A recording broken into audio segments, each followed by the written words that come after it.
The war that Donald Trump has been selling to the American public as a triumph of overwhelming military force, a demonstration of unmatched power that obliterated Iranian military capability and brought the Islamic Republic to its knees, is in reality something altogether different from that carefully constructed narrative.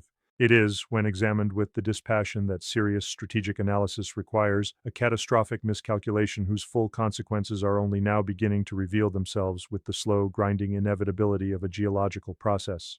We are now approaching the 90th day of this conflict, and what the observable facts on the ground tell us is not a story of American victory.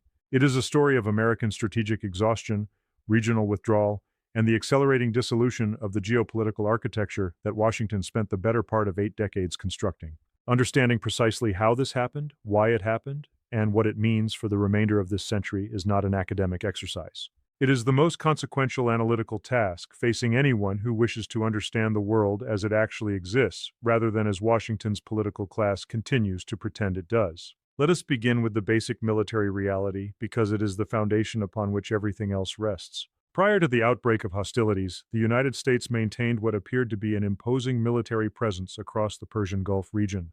The Fifth Fleet had its headquarters in Bahrain. American forces were deployed at no fewer than 5 bases inside Kuwait. Saudi Arabia hosted American military personnel and equipment at facilities that had been developed over decades of close bilateral cooperation. Al Udeid Air Base in Qatar represented one of the largest American military installations outside the continental United States and Europe. Al Dhafra in the United Arab Emirates provided additional forward basing capability. This was, on paper, a formidable forward presence, the physical expression of American dominance over one of the world's most strategically consequential regions. What has happened to that presence over the course of the past 3 months is something that the American public has not been told, and the gap between what they have been told and what has actually occurred is so vast that it constitutes, in the most precise sense of the term, a systematic deception of democratic citizens by their own government. Many of those bases have been abandoned, not drawn down, not consolidated, not strategically repositioned, but abandoned, because the physical infrastructure has been so severely damaged by Iranian strikes that it can no longer sustain American troop presence. The United States has, in the most concrete operational sense, already begun withdrawing from the Persian Gulf region, not as a matter of strategic choice, not as the result of a negotiated agreement, but because the bases from which it projected power have been rendered inoperable. This is what a partial military defeat looks like in the early 21st century. It does not look like the surrender ceremonies that concluded the Second World War. It looks like a gradual, undeclared, operationally driven contraction of forward presence that politicians are unwilling to acknowledge and media institutions are reluctant to describe with the honesty it demands. And yet the President of the United States continues to stand before cameras and microphones and tell the American people that they have won, that the Iranian Navy has been obliterated, that the Iranian Air Force has been obliterated, that the Iranian Army has been obliterated, that Iran has lost completely and utterly. The distance between those claims and the observable reality is not a matter of interpretation or analytical disagreement. It is a matter of documented, verifiable fact. Consider the most basic test of military success in this theater, which is the restoration of freedom of navigation through the Strait of Hormuz. The United States went to war, at least in part, on the premise that it would establish and maintain open transit through that waterway. It has not done so. It cannot do so. This was confirmed not by Iranian propagandists, not by Russian state media, not by critics of the administration, but by Admiral Daryl Codle, testifying before the United States Congress, who stated in terms that admitted no ambiguity that mine clearing and escort operations in a contested Strait of Hormuz are not currently feasible, and that the restoration of normal commercial transit depends on the establishment of a permanent ceasefire, not on American military action. When the senior naval officer responsible for operations in that theater tells Congress that the military cannot accomplish what the president has claimed it has already accomplished, the credibility gap becomes impossible to bridge with rhetoric alone. But the administration continues to try, and what is perhaps most revealing about the current moment is not the gap itself, but the apparent conviction with which Trump inhabits the fiction. He is not, by the assessment of people who have observed him closely, being deliberately deceptive in the way that a calculating politician might be. He appears to have constructed or to have been helped to construct an alternative reality in which the observable facts simply do not register. The image that comes most readily to mind is one that any parent will recognize. A child sitting on a parent's lap in a parked car, hands on the steering wheel, utterly convinced that they are driving. The car is not moving. The engine may or may not be running, but the child's certainty about their own agency is absolute and impervious to contrary evidence. This is the psychological dynamic that now governs American strategic decision-making at the highest level, and its consequences are not amusing in the way that a child's innocent self-deception might be. They are consequential in ways that extend to every corner of the international system. Because an America that believes it is winning when it is losing, that insists it is projecting power when it is contracting, that claims to have obliterated adversary capabilities that remain stubbornly intact, is an America that cannot make rational strategic adjustments. It cannot cut its losses because it does not acknowledge that it has losses. It cannot negotiate from an accurate assessment of its position because its assessment of its position is systematically wrong. And it cannot prepare its domestic political constituency for the economic consequences that are coming because it has told that constituency that the war has been won. The question of military exhaustion is one that deserves extended consideration because it illuminates the structural constraints that will ultimately determine the trajectory of this conflict regardless of what any political leader claims or desires. The United States military's offensive capability in this theater rests on a finite inventory of precision munitions, principally Tomahawk cruise missiles and joint air-to-surface standoff missiles, supplemented by PAC-3 interceptors for the Patriot missile batteries and terminal high-altitude area defense interceptors. These are not commodities that can be restocked overnight. The industrial base that produces them operates on timelines measured in years, not weeks or months. If the United States were to resume sustained offensive operations against Iran at the tempo of approximately 300 targets per day that characterized the initial phase of the conflict, the assessment of knowledgeable analysts is that the available stockpile of these critical munitions would be exhausted within approximately 1 month to 6 weeks. There is no ready replacement. There is no warehouse of spare Tomahawks sitting in a depot somewhere waiting to be called forward. The production lines exist, but they cannot surge to meet a demand that was not anticipated in the procurement planning of previous years. This is not a classified assessment.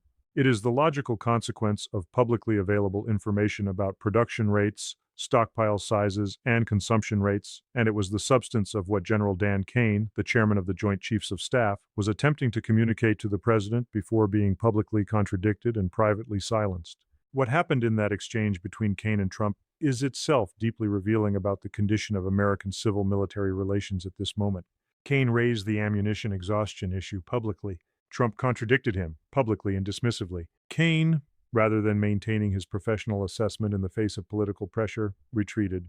He said, in effect, "Yes, Mr. President, you are right." This capitulation by the senior military officer of the United States Armed Forces in the face of a factually incorrect presidential assertion is not merely an anecdote about interpersonal dynamics in the Situation Room. It is a structural failure of the institutional mechanisms that are supposed to provide political leaders with accurate assessments of military reality.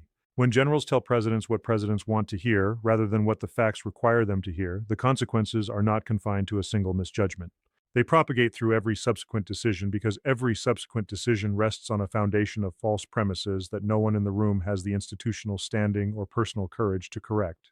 The history of American military misadventure over the past 6 decades is substantially a history of this dynamic repeating itself, from Vietnam through Iraq and Afghanistan to the present confrontation with Iran.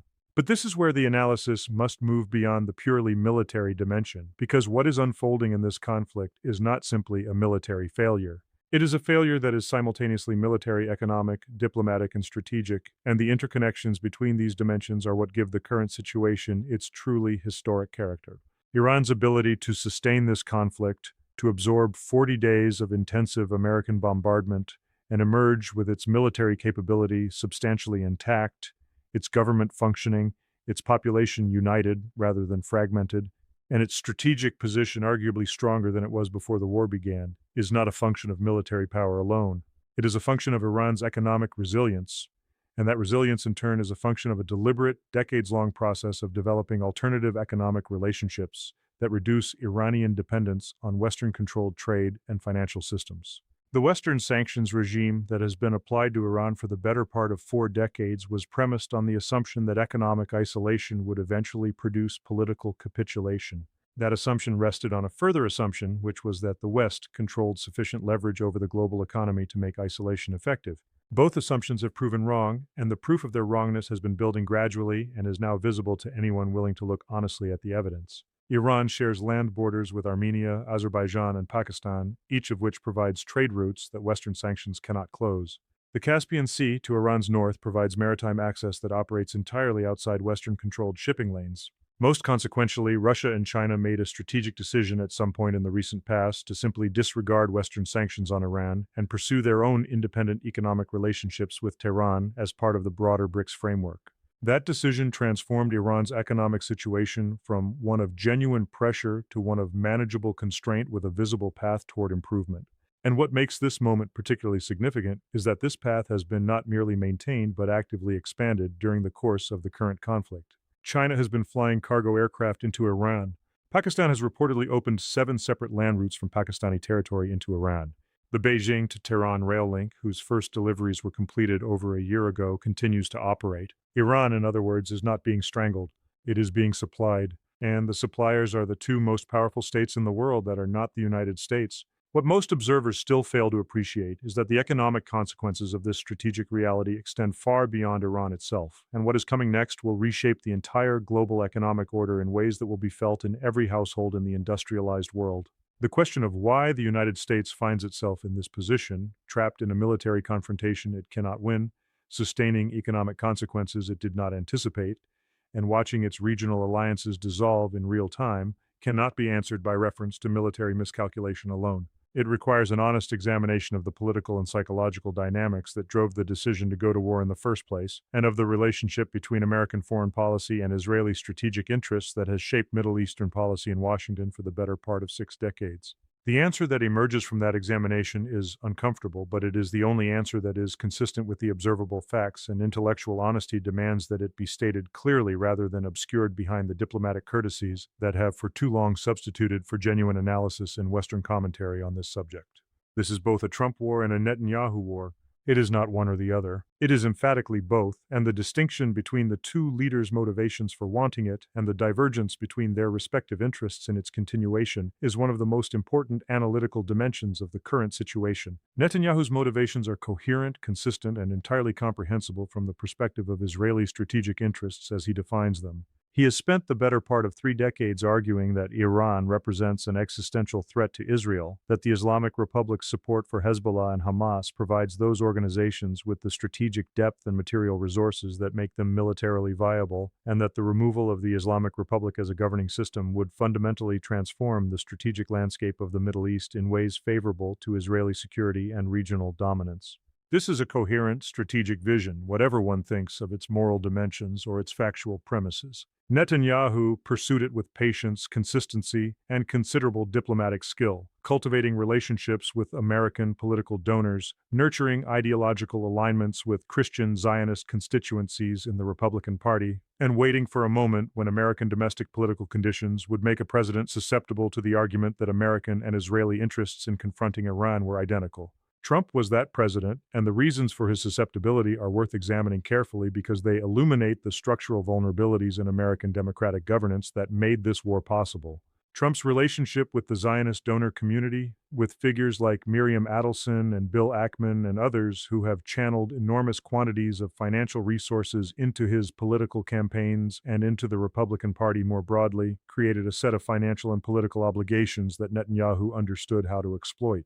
Beyond the financial dimension, Trump's own personality, his narcissism, his acute sensitivity to any suggestion of weakness or failure, his inability to acknowledge mistakes, and his tendency to construct and inhabit alternative realities when observable facts become inconvenient, made him precisely the kind of leader that a skilled manipulator could direct toward predetermined conclusions while allowing him to believe that the conclusions were his own. Netanyahu did not force Trump into this war in the sense of overcoming his resistance. He created the conditions in which Trump's own psychological dynamics drove him toward a decision that served Israeli strategic interests, while being presented to Trump as a demonstration of American strength and decisiveness. The intelligence dimension of this story is particularly revealing.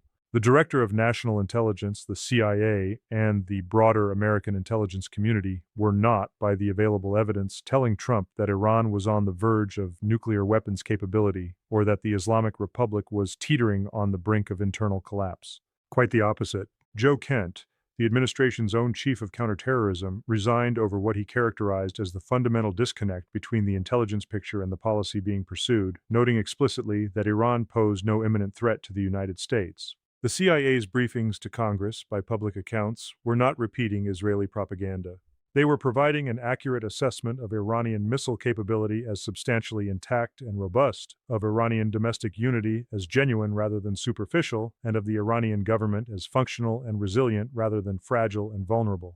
Trump chose to ignore this intelligence. He chose to believe the alternative reality that Netanyahu and his American allies were constructing for him because that reality was more consistent with his own self-image as a decisive leader capable of accomplishing what his predecessors had failed to achieve. The result is a war that was launched on false premises, is being sustained by political psychology rather than strategic logic, and is producing consequences that the administration's chosen reality simply has no framework for processing. The relationship between Israel and American foreign policy, more broadly, deserves the honest assessment that the last president to offer it did so in 1956, when Dwight Eisenhower, during the Suez Crisis, told Israel and its European allies in terms that admitted no ambiguity that the United States would not support military adventures undertaken without American authorization in the Middle East, and meant it. Every president since Eisenhower, with the partial and ultimately tragic exception of John F. Kennedy, has operated within a framework of deference to Israeli preferences that has progressively narrowed the space for independent American strategic judgment in the region. The mechanisms of that deference are not secret. They are visible in the donor lists of every major American political campaign, in the voting records of both chambers of Congress, in the career trajectories of officials who challenged Israeli preferences and found their professional advancement suddenly constrained, and in the media environment that treats criticism of Israeli policy as a category of discourse requiring special justification that criticism of the policy of any other state does not require. This is not a conspiracy. It is a structural feature of American political economy, and its consequences for American strategic autonomy in the Middle East have been, as the current situation illustrates with painful clarity, catastrophic. The broader historical context within which this war must be understood is one of accumulating American strategic failure that stretches back across 6 decades and encompasses Vietnam, Iraq, Afghanistan, Libya, and now Iran. The pattern that connects these failures is not random. It is consistent. The United States identifies a foreign government as an enemy, constructs a narrative that presents military action against that government as both necessary and achievable at acceptable cost, launches military operations on the basis of that narrative, discovers that the reality on the ground is far more resistant to American military power than the narrative predicted, sustains the operation long past the point at which its failure is apparent because domestic political considerations make acknowledgement of failure impossible, and eventually withdraws, having achieved none of its stated objectives while having expended enormous quantities of blood, treasure, and strategic credibility. Vietnam did not produce a lesson that was learned. Iraq did not produce a lesson that was learned. Afghanistan, after 20 years of occupation that ended in a chaotic withdrawal that left the Taliban in firmer control of the country than they had been before the American intervention began, did not produce a lesson that was learned. And now Iran is not producing a lesson that is being learned, because the political and psychological mechanisms that prevent learning from failure remain intact and perhaps more deeply entrenched than ever. The addiction to war that characterizes American foreign policy is not, at its foundation, an ideological phenomenon, though ideology provides its justifications. It is an economic phenomenon, and Dwight Eisenhower identified it with prophetic precision in his farewell address when he warned of the military-industrial complex, that fusion of defense industry interests, military institutional interests, and political interests that creates a permanent constituency for armed conflict, regardless of its strategic merit. The economics are straightforward. Defense contractors require contracts. Contracts require threats. Threats require enemies. Enemies require confrontation. Confrontation requires weapons. Weapons require contracts. The circle is self-sustaining and self-reinforcing, and it operates largely independently of whether the wars it produces achieve any coherent strategic objective, because the economic benefits of the war economy are distributed domestically while the strategic costs are incurred abroad, and the human costs are borne by populations that have no voice in American political decisions. Russia and China are watching this dynamic unfold with an attention that is simultaneously analytical and opportunistic, and it would be naive to imagine that they are not drawing conclusions that will shape their own strategic behavior for decades to come. What they are observing is the confirmation of assessments they have been making, and in some cases making publicly, for years. They are watching the United States exhaust its precision munitions stockpile in a conflict that has not achieved its stated objectives. They are watching American forward bases in the Persian Gulf region be abandoned or rendered inoperable. They are watching Gulf Arab states that were supposed to be reliable American partners reassess their alignments with a speed and decisiveness that suggests the reassessment had been building privately for years before the current crisis provided the occasion for its public expression. And they are constructing, with considerable skill and evident strategic purpose, an alternative security architecture for the Persian Gulf region that is designed to institutionalize the exclusion of American military presence from a region where that presence has been the foundation of American global power for half a century.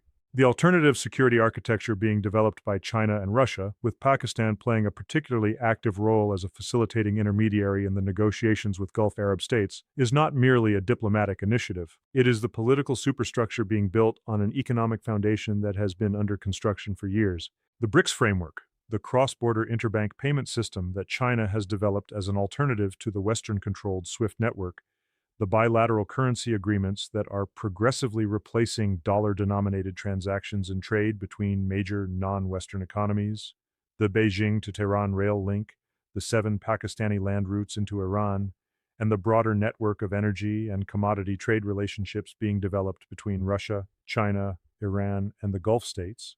These are not isolated developments. They are the components of an integrated alternative economic and financial system that is being assembled, piece by piece, in full view of a Washington political establishment that is either unwilling or unable to perceive the strategic significance of what is being built.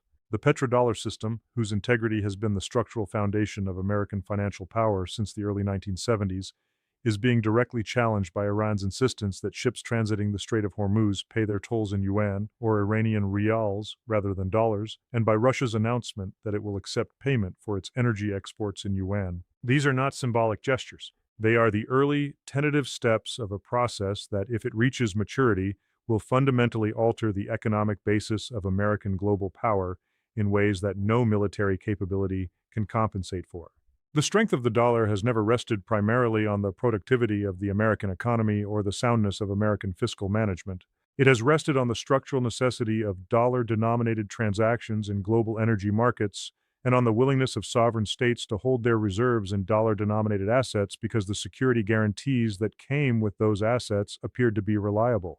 Both of those foundations are being eroded simultaneously, and the Iran war has accelerated the erosion by demonstrating that the security guarantees are hollow precisely at the moment when they were most urgently needed.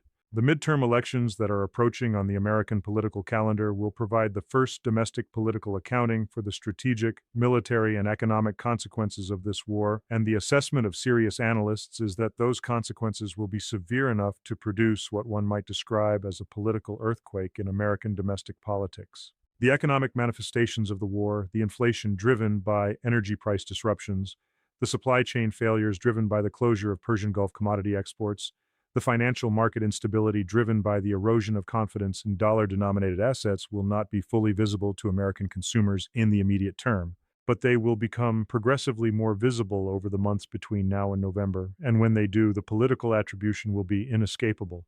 Trump cannot credibly claim that a war he launched, prosecuted, and publicly celebrated as a triumph is not responsible for the economic conditions that resulted from it. The Republican Party, which has provided the political cover that allowed this war to be launched and sustained without meaningful congressional oversight, will face an electoral reckoning whose scale will be determined by the severity of the economic consequences that materialize in the intervening months. What historians will record about this period, looking back from the distance of 2 or 3 decades, is that it represented the definitive end of the American unipolar moment, that brief historical interlude between the collapse of the Soviet Union in 1991 and the consolidation of the Russia-China strategic partnership in the early 2020s, during which the United States operated as the sole organizing principle of the international system. The special military operation in Ukraine, whatever one thinks of its justifications or its conduct, demonstrated that a major Eurasian land power could sustain a prolonged military conflict against the combined economic and military pressure of the Western alliance without collapsing. The Iran conflict has demonstrated that a middleweight regional power, possessed of sufficient defensive military capability and sufficient economic resilience, can withstand American military assault without capitulating. Together, these two demonstrations have shattered the foundational premise of American hegemony, which was that American military power, when applied with sufficient intensity, could determine political outcomes anywhere in the world. That premise is now empirically falsified, and no quantity of presidential assertions to the contrary can restore it. The world that emerges from this period will be multipolar, contested, and considerably more dangerous than the world that preceded it, and the primary architect of that danger is the addiction to military solutions that Eisenhower warned against and that successive American administrations have proven constitutionally incapable of overcoming.